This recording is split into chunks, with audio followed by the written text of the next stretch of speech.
Hay un pasaje en el capítulo 11 del Apocalipsis que habla sobre dos testigos que aparecerán en los últimos días. La Biblia dice que ellos profetizarán en Jerusalén durante 3 años y medio y que durante ese periodo predicarán, confrontarán el pecado, realizarán señales y molestarán al mundo que no quiere escuchar la verdad.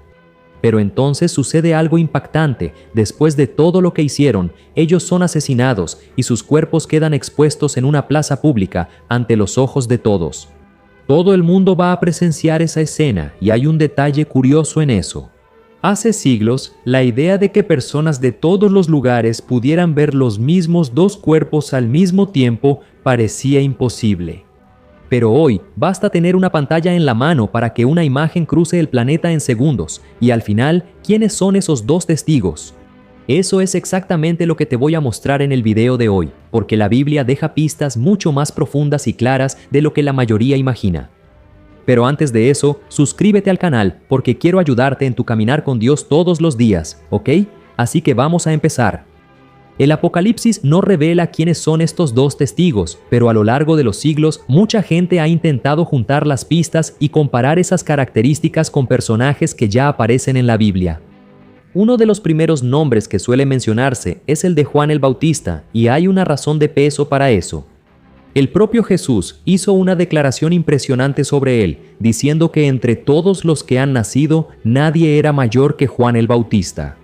Es una afirmación tan poderosa que hace que cualquiera se detenga a pensar si él podría tener un papel aún más grande en la historia de lo que muchos imaginan. Y hay un detalle que llama la atención.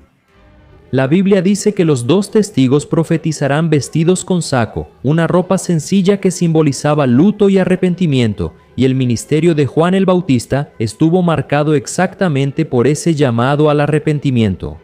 Pero aquí necesito ser sincero contigo, nadie puede afirmar que él sea uno de esos testigos, eso es solo una posibilidad. Además, el ministerio de Juan duró poco tiempo, y terminó cuando fue arrestado y decapitado por denunciar públicamente el pecado del rey Herodes Antipas. Y solo este primer nombre ya trae una lección importante. Juan confrontó el pecado de un hombre poderoso y pagó por eso con su propia vida, porque decir la verdad nunca va a traer popularidad o aprobación. Esa actitud exige coraje y disposición para pagar el precio, y eso deja una pregunta difícil para cada uno de nosotros. ¿Realmente quiero ser una voz que bendiga y diga la verdad o solo quiero ser aceptado por los demás? Y esa cuestión sobre Juan el Bautista nos lleva directamente a una profecía del Antiguo Testamento. En el libro de Malaquías, Dios hace una promesa muy específica. Él dice que antes del gran día del Señor, el profeta Elías sería enviado. Y aquí es donde surge un detalle que mucha gente no percibe. Jesús dijo que Juan el Bautista vino en el espíritu y en el poder de Elías. Pero cuando le preguntaron a Juan si él era Elías, él respondió que no. Entonces, ¿cómo se entiende esto? La explicación más aceptada es que Juan cumplió la misión y el papel que Elías representaba en la primera venida de Cristo. Pero eso no significa que el propio Elías no pueda aparecer en el futuro. Y es justamente por esa posibilidad que muchos ven a Elías como uno de los principales candidatos a ser uno de los dos testigos.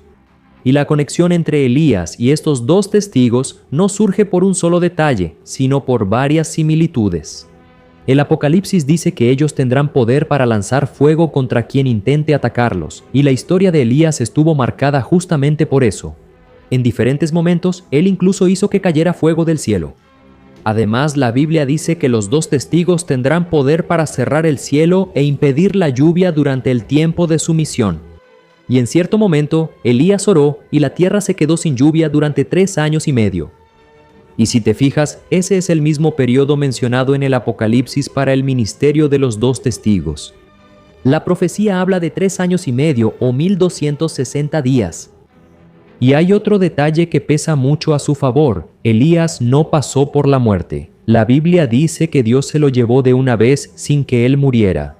Por eso, algunos estudiosos creen que el otro testigo podría ser Enoc, que también fue llevado por Dios de la misma manera. Aún así, cuando se observa el conjunto de las señales, Elías sigue siendo el nombre más señalado. Y tal vez la mejor pista esté en una de las escenas más impactantes de su vida. En el Monte Carmelo, frente al pueblo que no podía decidirse, él hizo esta pregunta: ¿hasta cuándo van a seguir divididos? Si el Señor es Dios, síganlo a Él. Y en el fondo, esa sigue siendo la gran cuestión. La crisis de los últimos tiempos no será la falta de conocimiento, sino la dificultad de elegir de qué lado estar delante de Dios. Pero las señales descritas en el Apocalipsis no apuntan solo a Elías. El texto también dice que los testigos tendrán poder para transformar el agua en sangre y golpear la tierra con todo tipo de plagas. Y existe un personaje que encaja perfectamente con esas señales. Estoy hablando de Moisés. Fue él quien transformó las aguas del Nilo en sangre, y fue a través de él que las plagas golpearon Egipto. Sin embargo, esos milagros nunca fueron hechos para impresionar a nadie. Representaban juicio, pero también eran un llamado para que el pueblo escuchara y obedeciera a Dios. La Biblia también dice que después de la muerte de Moisés, nadie supo dónde fue sepultado, porque el propio Dios se encargó de eso. Y en el libro de Judas aparece una escena misteriosa. El arcángel Miguel disputa con el diablo por el cuerpo de Moisés. El texto no explica por qué había tanto interés en ese cuerpo, y cualquier respuesta más allá de eso sería solo especulación. Aún así, es uno de los misterios más intrigantes que involucran la historia de Moisés. Y hay más. Mucho antes del Apocalipsis, el profeta Zacarías ya hablaba sobre 2 olivos y 2 candelabros delante de Dios. Y el propio Apocalipsis usa esa misma imagen para describir a los 2 testigos.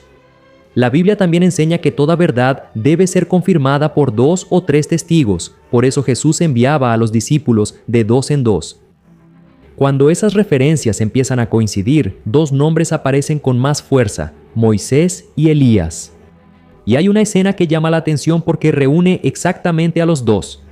La Biblia cuenta que Jesús subió al monte con Pedro, Santiago y Juan, y delante de ellos su apariencia fue transformada. Mientras ellos observaban esa escena, Moisés y Elías aparecieron conversando con Jesús.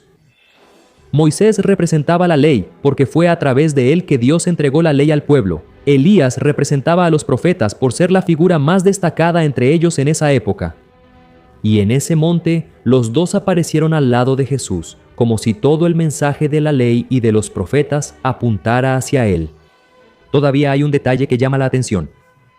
Moisés pasó por la muerte y termina recordando a todos aquellos que morirán y después resucitarán. Elías fue llevado sin morir y recuerda a aquellos que estarán vivos cuando el Señor regrese y sean transformados. Y aunque nunca veas a las 2 testigos con tus propios ojos, hay algo que necesitas entender. La Biblia dice que cuando ellas sean asesinadas, los habitantes de la tierra van a celebrar, hacer fiesta e incluso intercambiar regalos. El motivo es sorprendente. Esos 2 profetas pasaron años confrontando al mundo que estaba hundido en el pecado y llamando a las personas al arrepentimiento. Decían verdades que nadie quería escuchar. Esas 2 testigos realizaron señales que todo el mundo vio, pero cuando el corazón está atado al pecado, hasta la verdad molesta, incluso cuando el milagro sucede delante de los propios ojos. La Biblia también presenta un contraste impresionante. La última palabra del Antiguo Testamento en Malaquías es maldición. Ya cerca del final del Apocalipsis, la palabra que aparece es gracia. Toda la historia bíblica transcurre entre estas 2 realidades. La maldición muestra al ser humano ante la ley sin tener cómo justificarse, condenado por su propio pecado. Y la gracia no es que Dios ignore el pecado, sino que Cristo pagó por él en nuestro lugar, muriendo, siendo sepultado y resucitando al tercer día para salvar a quien se rinde a él. Por eso, después de todo lo que vimos hasta aquí, la gran cuestión no es descubrir quiénes son los 2 testigos, sino qué vas a hacer con el llamado que Dios ya puso delante de ti. Los 2 testigos aún vendrán en el tiempo determinado por Dios, pero la verdad ya llegó hasta ti hoy y la invitación sigue siendo la misma. Arrepiéntete, cree en Cristo y entra en la gracia mientras aún hay tiempo. Amén. Yo soy el pastor Antonio Jr. Si te gustó este video, compártelo con tus amigos y mira los 2 videos que voy a poner aquí en la pantalla para ti. Que Dios te bendiga.